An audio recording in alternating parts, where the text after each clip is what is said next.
Welcome back to Lesson 3. Last class, we talked about the 4 Gospels and the unique characteristics of each. Today, we're going to look at the overall world that Jesus lived in. What was life like in Palestine 2,000 years ago? Let's begin. The last thing we see in the Old Testament is the book of Maccabees.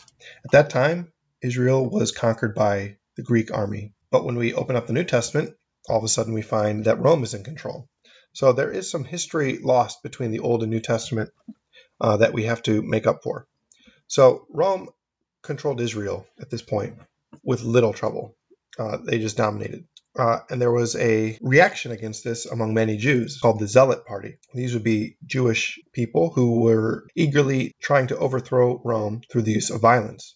And there was a religious overtone to their political violence. In 40 BC, Herod the Great persuaded the Romans to give him the throne in Israel. So there's a couple things wrong with this. Herod the Great is not of the line of David, and he's not even a Jew. He besieged Jerusalem with 60,000 Roman soldiers and massacred many residents. That would set the stage for a long and bloody rule, which he knew how to keep.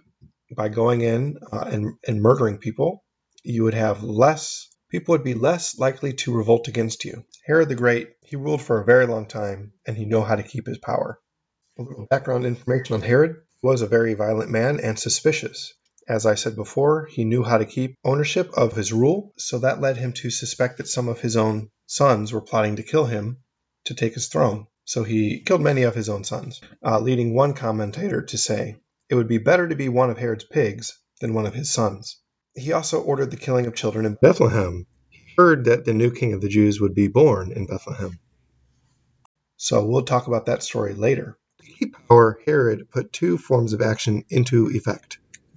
One, any kind of rivals that he felt would emerge on the scene, he would just kill, which is why he killed many of the children in Bethlehem.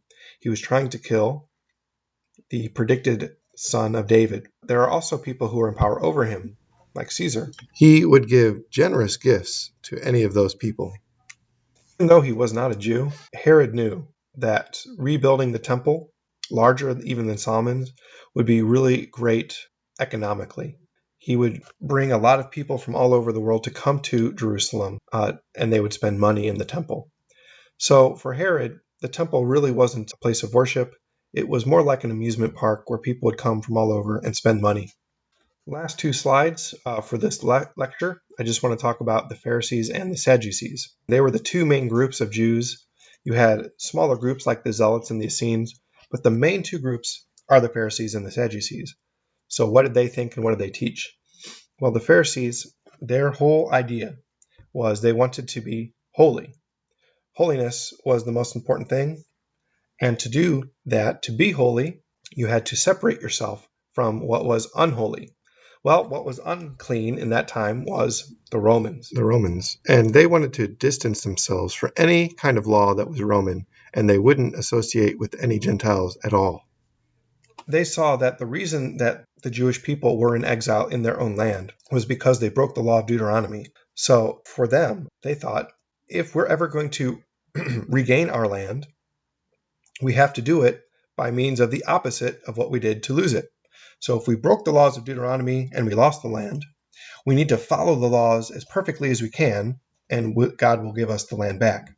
To make sure that nobody would break any of the laws, but they applied the priestly laws to all Jewish people. That way, they wouldn't even come close to breaking the Deuteronomic laws. This built a lot of anger and resentment amongst the poor Jewish people. Now, you might see a problem here. A lot of their analysis is correct. They're reading their Old Testament and they're trying to understand why they are cursed by God in a certain way, right? Why are they exiles in their own land? Why is Rome controlling them? Shouldn't they be the masters of their own destiny, of their own land? But there's one problem. This idea led them to completely reject the Gentiles. Anybody who is not a Jew is not loved. But this goes against the entire idea of the Old Testament, particularly the 3rd promise that God made to Abraham, that through the line of Abraham, God would bless all the nations.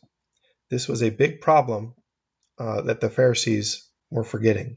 And this is the main thing that Jesus will criticize them for. The second group were the Sadducees. They were the opponents of the Pharisees. The Sanhedrin is the Jewish court, and it was made up of about half Sadducees, half Pharisees.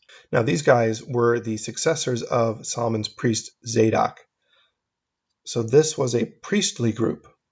Because they were more willing to work with the Pharisees, they also had a little bit more power than the Pharisees did. Because if you're willing to work for the people who are in power, you can get a little bit more power for yourself. Now, the problem with the Sadducees, and this is what Jesus will criticize them for, is that they do not believe in the resurrection, and they only hold the first 5 books of the Old Testament as authoritative. So only Genesis, Exodus, Leviticus, Numbers, and Deuteronomy, only those really matter. Now, an easy way to remember which is which is that the Pharisees or the Sadducees is to say that the Sadducees didn't believe in life after death. That's why they're sad, you see. All right, thank you for listening to the lecture. I will see you next time.